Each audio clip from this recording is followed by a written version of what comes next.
Hello, thanks for tuning in. Today I'm going to work on a BMW E46 325i. This particular BMW has been neglected over several years and it's time to refresh the engine. So today I'm going to do a moderate engine refresh. That's going to have a bunch of pulleys, belts, thermostat, a lot of the CCV system under the intake manifold, so spark plugs, a bunch of little gaskets like the intake manifold and valve cover gasket. And then you got some more hoses for the cooling system, the cooling reservoir, uppers and lowers, and then the little thermostat that sits below the housing right here. Over here I'm going to have some different fluids. You always want to run synthetic in these cars, and then European specific blue coolant for BMWs. There's a couple other parts that I forgot to get. There's another cooling pipe that sits under the intake manifold. I need to grab that. I need to get an air filter and an engine oil filter. So that's going to be coming in the mail here shortly, and then we'll go from there. Alright, so before I begin real quick, I do want to point out that the DISA valve is out of this thing. I was doing some diagnostic and found that it was broken. They offered two DISA valves for this particular vehicle.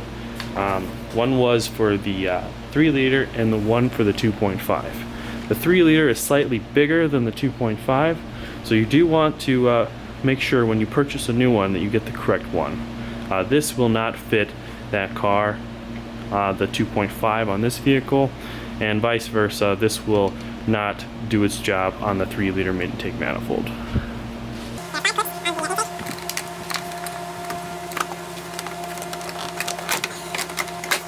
I want to note that these two right here clip onto the mass airflow sensor. You want to be careful when you remove this not to damage the connector or the sensor itself.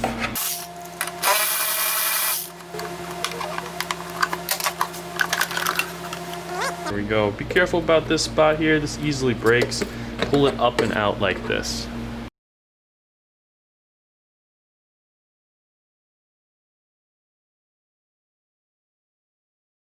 These two wedge underneath this shelf, so we're going to have to take our Torx bits out first.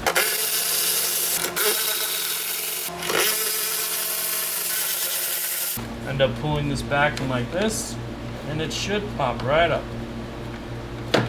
Like that.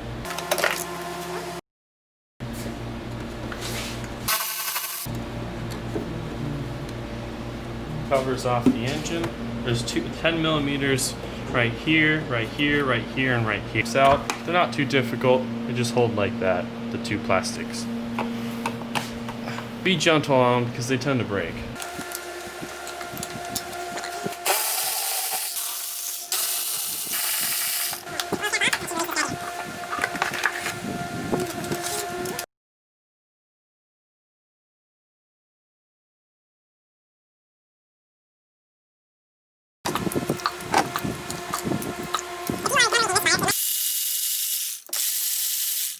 There are fine little clips on the valve cover that hold this plastic holder in place.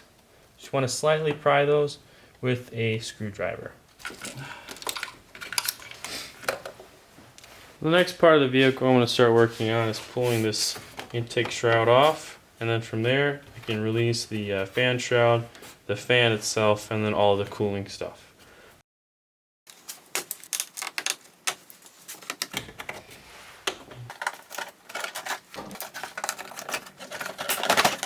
Never seen a radiator that doesn't have a bleeder screw. We're gonna have to drain the lower hose first.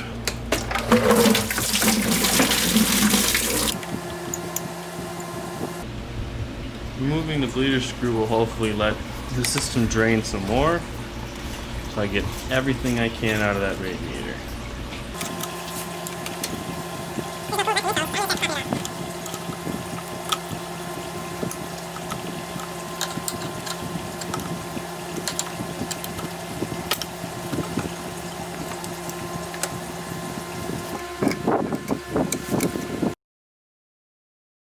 Sometimes these deteriorate. I'd recommend replacing this and inspecting it.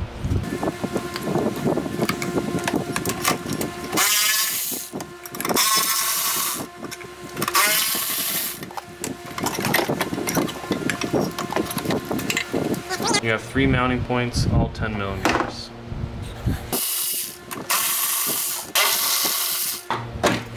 I like to take this bracket out as well, just give myself a little extra room. This guy has 3 mounting points onto the shock tower. So I'm going to go ahead and start moving this reservoir. There are 2 lines that run to it on the bottom. They also have those same clips like the upper radiator hose did. There's a sensor in the bottom, and then there's also a little clip that pulls off so you can remove it off of the thermostat and the oil cooler for the transmission.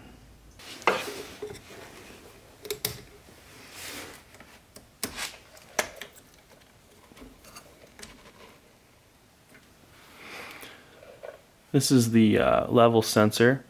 It's what sits in the bottom of the coolant reservoir. You twist it and it comes off.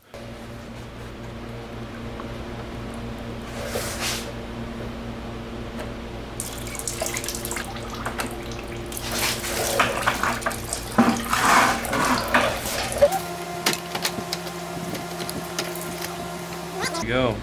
Now that clip that I had to undo was right here, and the temperature sensor was sitting right here.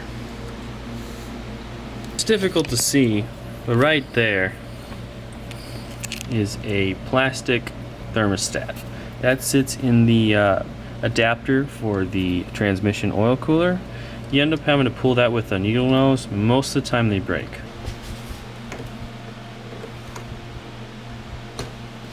Wow, actually came out fairly nice.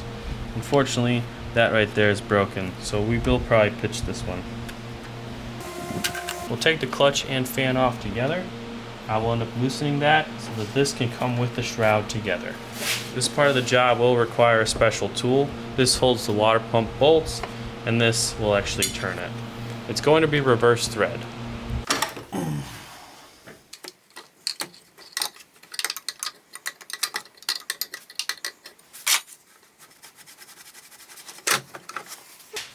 I'm going to have 2 fasteners, one on each side.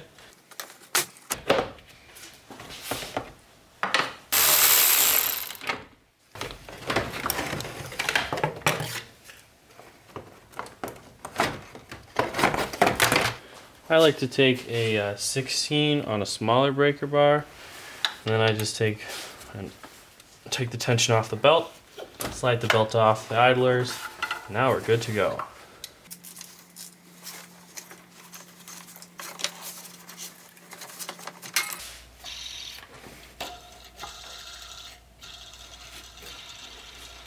Ow.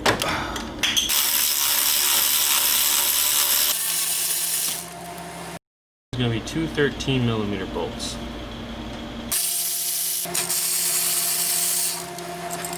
There is a tensioner down here for the accessory drive for the AC. This one actually is very good. There's plenty of grease in it. It's not moving. I'm actually going to keep this one for now.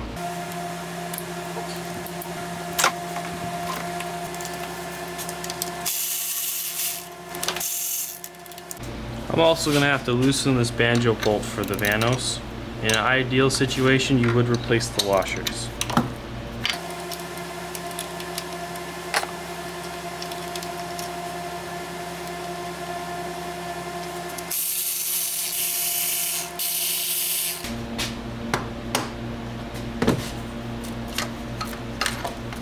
This one's been on there quite a while. It has BMW written on it.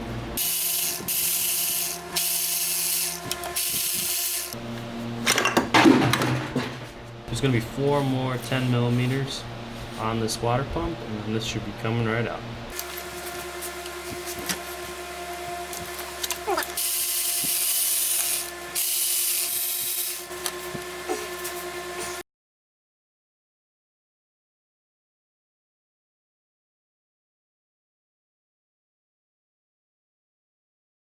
It's the original plastic.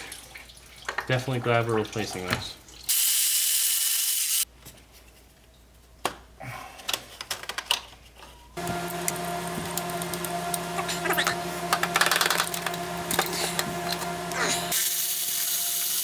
.13s that hold the reservoir on here. Now I can move this to the side.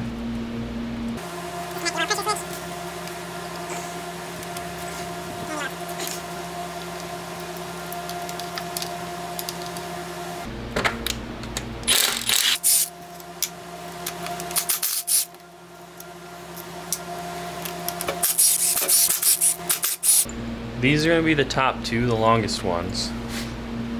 And then these are going to be the middle ones, and these are on the bottom.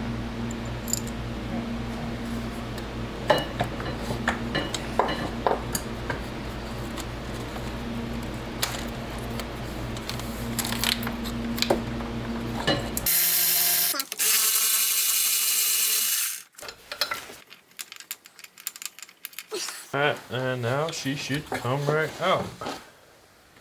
So, the alternator, or I'm sorry, the power steering is going to bolt right here, here, and then there's one back here as well.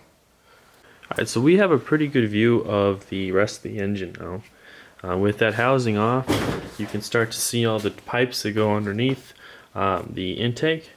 There's also further down under here a 17 mil that holds a bracket on the base of the intake. So what my next thing is going to be is to take the intake off, as well as the part of the firewall that's removable, and then from there we'll start to disconnect all the plastic bits, all the electrical, and then once that's all sorted, we'll go ahead from the top and take those bolts out.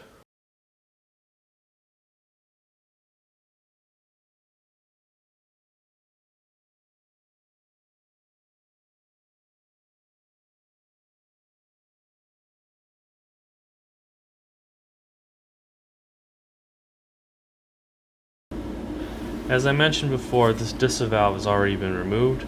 This would normally sit in this hole with two Torx holding it here and here, connecting it down to here.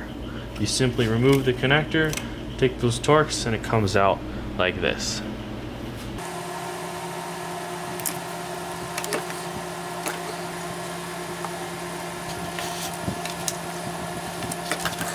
Boot here. Important to check to see if there's any cracks. These tend to crack and get bad over time. This one looks good.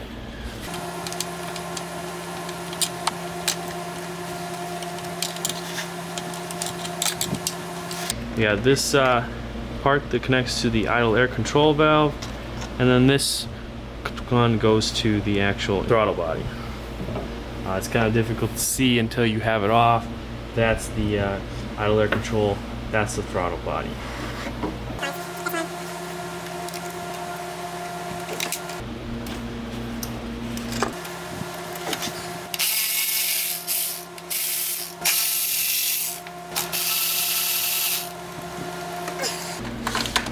That's loose now. Now we're going to turn our attention to the top of the engine, where we're going to take more of the wiring apart.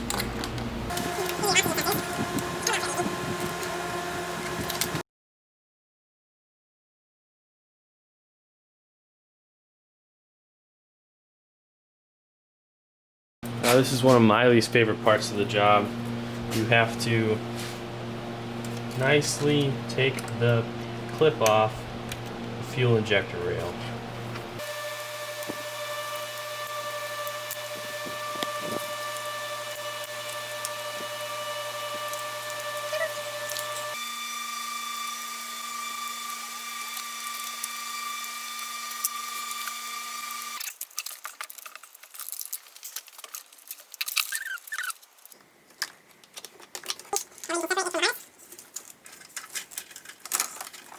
When you pull the intake manifold off, this is actually going to go through between the last two runners. Directly down here is going to be a metal bracket that attaches itself to the bottom of the intake. And it's loose.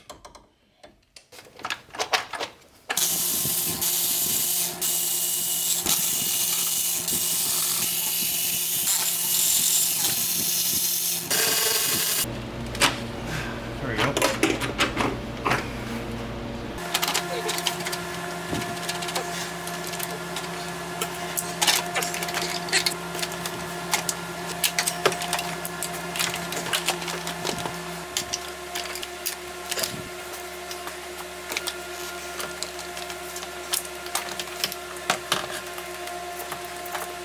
And finally, it's out. Parts that gave me trouble was this power wire that has to go through between the 5th and 6th runner.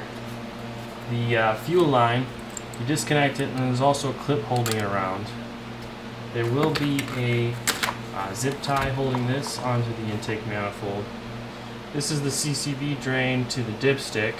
That had to be disconnected. And then the knock sensors were on a clip that also had to be popped off.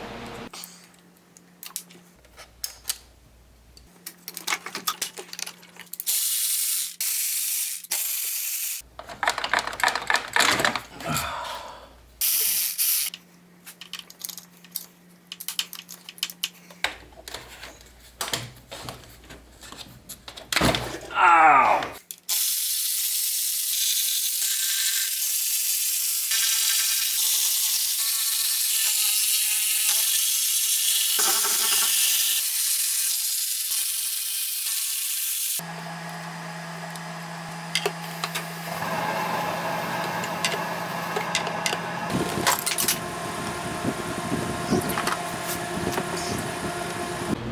Well, that concludes this part of the job. I've disassembled everything that I wanted to service. In the next video, we are going to put everything back together with new gaskets, new cooling pipes, and various other things that need to be replaced. We lucked out, and this valve cover is completely good, so we can reuse it. None of this area here is cracked, so that saved me a couple $100. I may end up actually replacing some of the timing gear. Excuse my bleeding. There's some wear on these tensioners. Anyway guys, thanks for watching. If this helped you, please leave a like. I'm going to be trying to make more videos like this to help you guys out. Have a great day. Bye bye.